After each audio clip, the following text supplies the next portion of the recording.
James, you're the Cash Converters Player of the Month for February, picked by the supporters. How pleasing is that your contribution has been recognised by the Well fans this month? Nah, it's been good.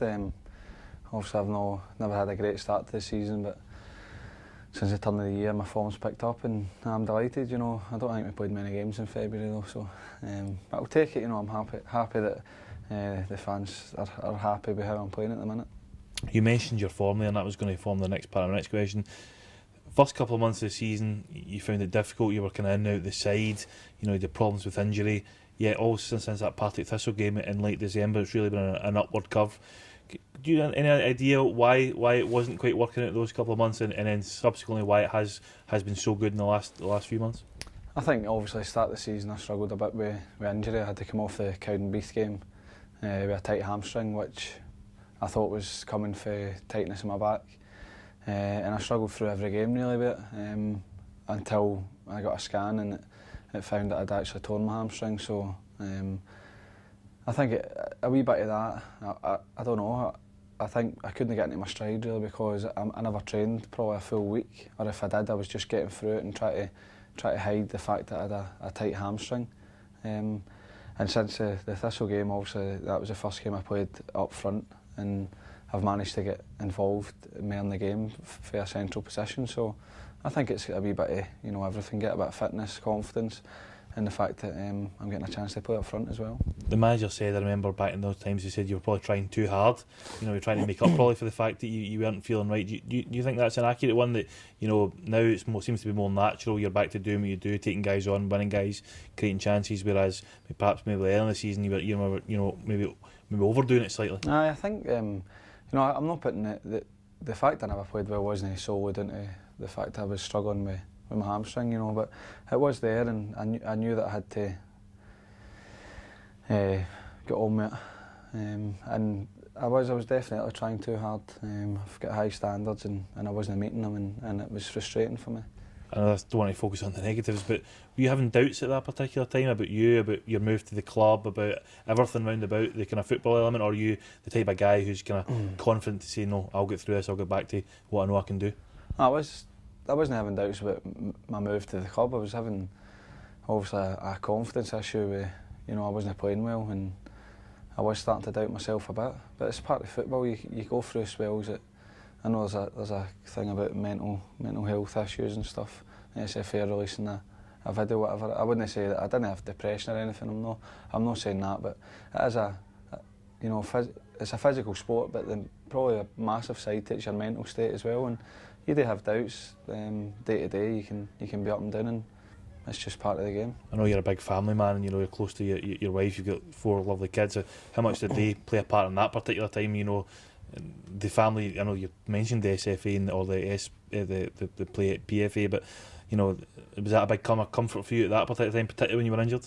I mean, when you go home, you can you don't tend to dwell on it. Well, I don't, because I don't get much time. I'm busy with my kids and with my family side of it. So I think you have to just ride it out, keep coming in, training, try and be positive, and try things, and just work hard and get to the other side. And thankfully I've done that, and hopefully I can kick on between now and the end of the season. You touched on it earlier about your role in the team, at the start, maybe last season as well. It was kind of that wide left role. I think most people, certainly I would anyway, see you as more effective through the centre. You've played there since January or late December, and you've really kicked on. Would you agree that was what you would consider your best position, if you like?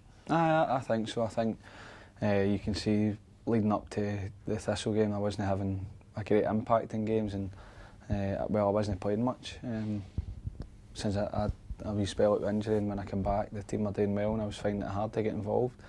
But I'm having an impact. I'm kind of off the pitch, and I should maybe be getting a goal at least every game, and maybe laying chances on for other people and being involved in what's been good on the pitch. So I think it's proven in the performances that we've had as a team and the results we've had. We've focused probably too much on the negatives here. Let's talk about the positives. How much are you enjoying this current spell at the football club with this current team? I know, you've Stephen Hamill here, you've got Keith Ladsley here, you've got Steve McManus here, guys who you're all personally friendly with. How enjoyable a spell has this been for you, off the park? It's been great, you know. I think the fact that we've been doing well on the park, it makes it. I mean, you're in at the club every day. There's a great atmosphere at the club. We've got good banter going on with not just the guys that you mentioned there, with everybody. You know, that everybody gets on well with each other. We try to socialise as much as we can, and you know, there's always guys hanging about after training and having a coffee or whatever it is. You know, so it's a good place to be, especially, you know, we're doing well on the pitch, and I think it's partly down to the fact that there's such a great atmosphere about the club. You've been back for part now, well, not 2 spells if you like since you came back, but probably more, 1 continued. 13 months ago you returned, but you always said when you left here that you seen yourself coming back here one day. What was it about this place, or what was it, you know, about Motherwell that made you feel that, you know, sometime in your career that you would come back and for a second spell? I think a bit of what I've just touched on there. I think it's a good club. We're a small club, and we know that. But it's an enjoyable place to come in and work, and when you go and it's gone well, and you know, you can come and just enjoy going into training, going and playing the games, and the fact that I've come through. I've been here since I was 12-year-old, and I think it's just always had a special place for me. Gave me my chance and gave me the chance to go and have the career that I had. So I think it was always, you know, for when I left, it was always in the back of my mind that I would like to come back. Teased me on nicely to the next question, was about your rapport with the Motherwell supporters. You seem to be probably the most over player that's ever been here. You're such a strong relationship. What is it about you, the player, and you, the person, that you think that fans really bond with, really resonate to? Because, you know, you've got a fantastic relationship there. I think every club likes to see players coming through the ranks of one of their own, and the time that I came through was the bleakest in the club's history. So I think it was a breath of fresh air really for them, and certainly for the young players coming through. You know, we got to go and play and express ourselves, and the expectations were on the high because the state of affairs at the club, and we could just go and enjoy playing in a first team atmosphere. And then obviously since I left, I went on to have a decent career, and the fans have always kind of maybe took that to, you know, I'm one of theirs and they want to see one of their own doing well. And the fact that I've came back a lot earlier than what a lot of the fans would have thought, and I think it's just that, you know, I done well when I was younger, and I said I'd come back, and I did come back. So I think they're kind of grateful of the fact that it wasn't just lip service for them. What's your? We've talked about the past. Without wanting to put you on the spot, what's your hopes for the future? Can you see yourself, you know, staying here for longer? I know your original deal that you signed in the summer there was to the summer of 2014, which is only months away. You know, I'm sure the Motherwell fans will be, you know, very eager to you know, to see you, you know, playing beyond that. Can you see yourself in Claret and Amber for a bit more time? I think so. Obviously, I know the manager's got to get his budget sorted and whatever. But I wouldn't rule it out. It's not something that I've not got any plans for what happens in the summer. I want to take it game by game, and as long as I'm enjoying it, then that's good enough for me. I suppose it would be remiss of me not to ask you about your Scotland future as well. We've talked about Motherwell, Scotland. It's been a good few years since you've last pulled on that dark blue. You know, you've represented your country with such, you know, kind of distinction over that period. 2010 against Liechtenstein.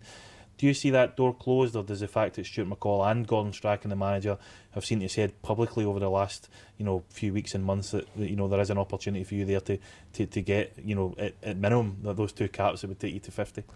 I think end of last season I had hopes that I would be involved, and then obviously I didn't start the season too well, and I kind of just put it to the back of my mind because I had to concentrate on getting back to playing at a decent level for Motherwell.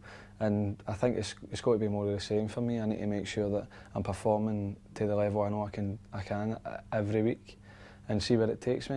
At this minute in time, I would say the door's half shut on me, and I just need to get back playing, enjoy my football, and then if I get the call, then I'll be absolutely delighted.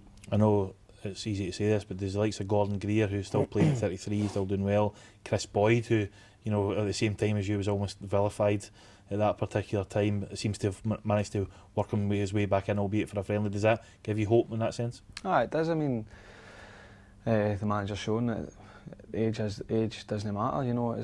I don't think I'm too old to play for Scotland, but I need to get back playing to a good level every week.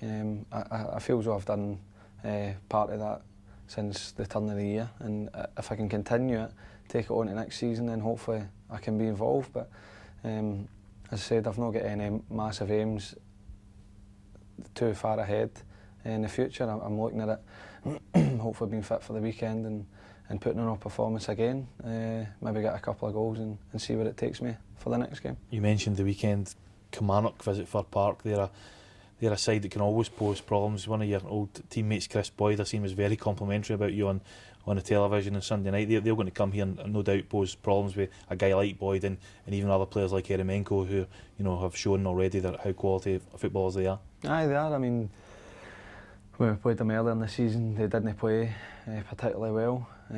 But Boyd, he was always a threat, and he always will be. He's a goal scorer. He'll guarantee goals. He has done throughout his career, and we're going to have to be wary of that.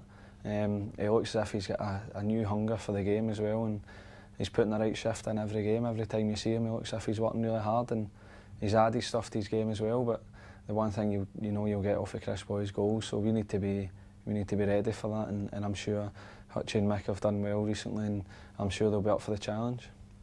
Just finally, it's kind of been mixed messages, I suppose, from some people, players and the manager. Manager's very keen to play down the fight for second, if you like. It's all about Europe and trying to secure that. I know you're a very ambitious guy, a very confident guy. What's your take on it? Should Motherwell be pushing, trying to catch Aberdeen, or is it squad size of them and Dundee United more about for us just trying to secure third in European football for a 6 year out of 7? No, I think the aims. I know that we're not wanting to heap any pressure on us, but we finished second last year, and we don't want to give that up. We want to go for it again. We're in a good position. Obviously, Aberdeen are flying, and everybody talks about them, and quite right. They've won a cup already, and they're favourites to win another one. They're favourites for second, but that suits us. It means we can get on with our job, keep putting performances in, keep winning games, and put the pressure on them. But as far as everybody else is concerned, it's Aberdeen's to lose, and it's we'll keep plugging away. But the aim for us is second place. It definitely is. It was at the start of the season, and Aberdeen have had a fantastic season, but we're level on points with them, so we must be doing something right.